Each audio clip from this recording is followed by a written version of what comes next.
보왕산매론 원문. 보왕산매론은 일상생활 또는 수행 중에 생겨나는 걸림돌을 디딤돌로 바꾸는 가르침입니다. 곧 시시각각으로 다가오는 장애들을 지혜롭게 수용하여 자유와 행복과 청정과 해탈을 이루는 방법을 요약하여 설한 것이 보왕산매론입니다. 어떤 사람이든 장애를 원하지 않습니다. 그러나 업보 중생인 우리에게는 끝없이 장애가 찾아듭니다. 싫어해도 미워해도 다가옵니다. 도망을 가면 더욱 악착스럽게 따라옵니다. 그럼 이 장애들을 어떻게 극복할 것인가? 그것은 장애들을 싫어하지 말고 피하지 말고 도망가지 말고 지금 이 자리에서 장애의 걸림돌을 무해의 디딤돌로 만들어야 합니다. 그 장애는 바로 내가 만든 인과응보입니다. 그러므로 온 마음으로 장애들을 긍정하고 장애와 하나가 되어 장애를 극복해야 합니다. 그렇게 되면 장애가 오히려 새로운 삶과 좋은 결실을 만들어 줍니다. 이 보왕산매론은 중국의 원나라 묘협 스님의 저서인 보왕산매 연불직지 총 22편 중 제17편에 나오는 10가지 큰 장애에 나오는 구절을 가려 뽑아 엮은 글입니다. 또한 제17편 10대 애행 10가지 큰 장애는 묘협 스님께서 산매를 닦음에 있어 방해가 되는 10가지 큰 장애를 여러 불경에 의지하여 정립해 놓은 것입니다. 지금 우리들은 물질적인 풍요 속에서 살기가 점점 편해지는 반면 정신적인 스트레스가 팽배하고 마음이 더욱 각박해지는 시대이기도 합니다. 이러한 때에 우리가 장애를 큰 스승으로 삼고 보왕산매론의 가르침 속에서 큰 복전을 가꿀 수 있다면 얼마나 좋을까요? 우리 불자님들은 물론 종교인, 정치인 등 우리 모두가 이 보왕산매론을 통하여 큰 행복과 큰 자유를 획득하시기를 기원합니다. 보왕산매론 원문. 첫째, 몸에 병 없기를 바라지 말라. 몸에 병이 없으면 탐욕이 생겨나기 쉽고 탐욕이 생겨나면 마침내 파괴하여 도에서 물러나게 되느니라. 병의 인연을 살펴 병의 성품이 공한 것을 알면 병이 나를 어지럽히지 못하나니 그러므로 성인이 말씀하시되 병고로서 양약을 삼으라 하셨느니라. 둘째, 세상살이에 고난 없기를 바라지 말라. 세상살이에 고난이 없으면 교만과 자랑하는 마음이 생겨나고 교만과 자랑하는 마음이 일어나면 반드시 모두를 속이고 억압하게 되느니라. 고난의 경계를 잘 살펴 고난이 본래 허망한 것임을 알면 고난이 어찌 나를 상하게 하랴. 그러므로 성인이 말씀하시되 근심과 고난으로서 해탈을 삼으라 하셨느니라. 셋째, 마음 공부하는데 장애 없기를 바라지 말라. 마음 공부에 장애가 없으면 배움이 등급을 뛰어넘게 되고 배움이 등급을 뛰어넘으면 반드시 얻지 못하고서도 얻었다고 하게 되느니라. 이 장애에 뿌리가 없다는 것을 이해하면 장애가 스스로 고요하여져서 장애에 걸릴 것이 없어지나니, 그러므로 성인이 말씀하시되 장애 속을 자유로이 거니러라 하셨느니라. 넷째, 수행하는데 마 없기를 바라지 말라. 수행하는데 마가 없으면 서원이 견고해지지 못하고 서원이 견고하지 못하면 반드시 정득하지 못하고도 정득했다고 하느니라. 마가 허망한 것임을 꿰뚫어 보고 마 자체에 뿌리가 없다는 것을 사무쳐 알면 마가 어찌 나를 괴롭힐 수 있으리. 그러므로 성인이 말씀하시되 모든 마로서 수행을 돕는 것을 삼으라 하셨느니라.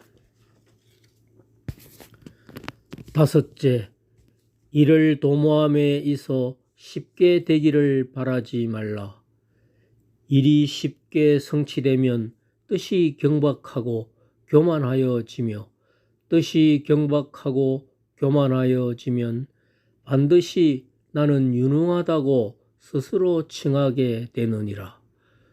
생각나는 대로 일을 가늠할 수는 있지만 일을 이룸은 업을 따르는 것이다.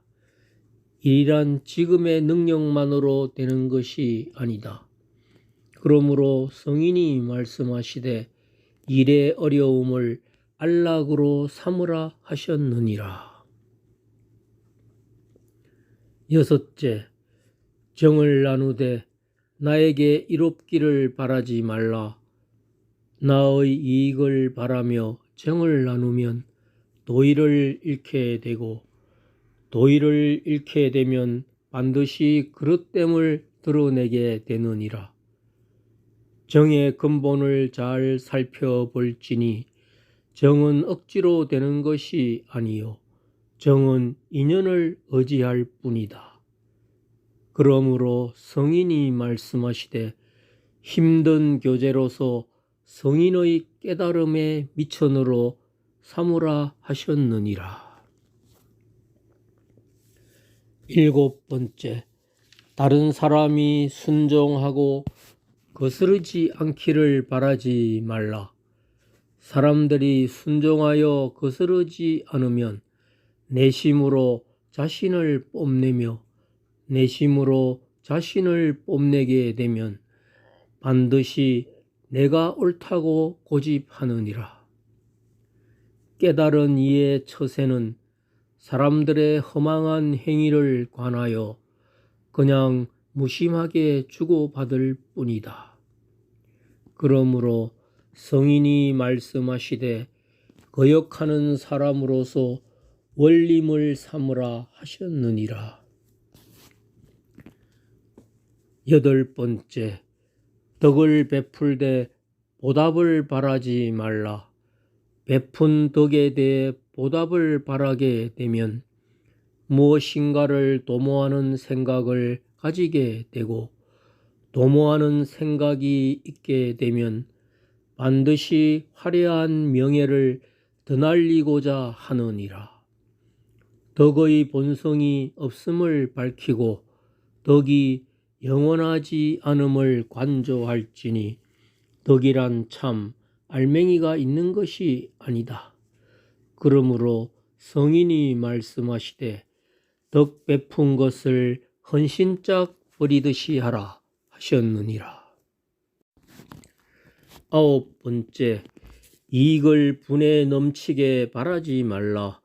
이익을 바람이 분에 넘치면 반드시 어리석은 마음이 요동을 치고 어리석은 마음이 요동을 치면 반드시 추악한 이익 때문에 자신을 훼손시키느니라.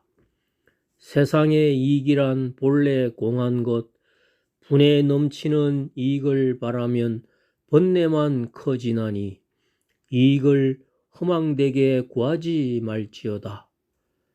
그러므로 성인이 말씀하시되 이익을 멀리하는 것으로 부귀를 삼으라 하셨느니라. 10번째, 억울함을 당하여 거듭거듭 밝히려고 하지 마라. 억울함을 자꾸만 밝히고자 하면 상대와 나를 잊지 못하고 상대와 나를 두게 되면 반드시 원한이 무성하게 자라느니라. 억울함을 받아들여 능히 참고 용서하라. 참고 용서하면 겸허하게 바뀌나니 억울한 일이 어찌 나를 상하게 할 수 있으랴. 그러므로 성인이 말씀하시되 억울함을 받아들이는 것을 수행의 문으로 삼으라 하셨느니라. 결론. 이와 같이 막히는 데서 도리어 통하고 통함을 구하게 되면 도리어 막히나니 바로 장애 속에서 모든 오묘한 경지를 이루게 되느니라.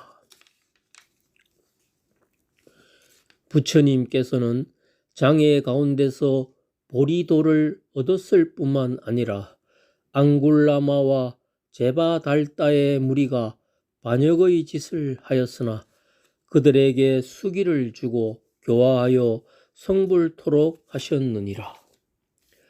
어찌 저 거역되는 것들을 나의 순리로 삼지 않을 것이며 어찌 저들의 해방이 나의 성취가 되지 않을 것인가. 하물며 시절이 각박하고 세상이 험악하여 인생살이가 이상하게 흐르거늘 도를 배우는 사람이라 하여 어찌 장애가 없겠는가. 만약 먼저 장애에 머물러 보지 않으면 장애가 다다랐을 때 능히 이겨내지 못하여 법왕의 큰 보배를 이로 인해 잃게 되리니 이 어찌 애석하지 아니하랴. 또 묘엽스님은 이 10가지 장애를 역경의 장애 5가지, 1. 몸의 병, 2. 세상살이의 곤란, 3. 마음 공부의 장애, 4. 수행 중의 마, 5. 억울함을 당함.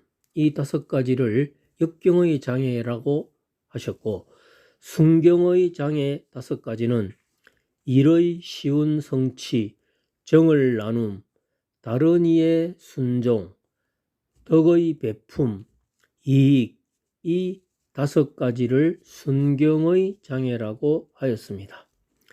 그런데 이 역경의 장애와 순경의 장애를 모두 공부의 장애요 인생살이의 장애라고 하셨습니다. 역경은 나를 거스리기 때문에 그 자체가 장애이고 순경은 나에게 맞다고 하여 마음이 흐르는 대로 방치를 하여 지나치게 그릇된 길로 나아가면 바로 역경으로 바뀌기 때문에 장애라고 한 것입니다. 나아가 역경이라 하여 결코 나쁜 것만이 아니요 순경이라 하여 결코 좋은 것만이 아님을 강조하면서 그 속에서 도를 익히고 행복을 이루어내는 방법을 설하셨습니다.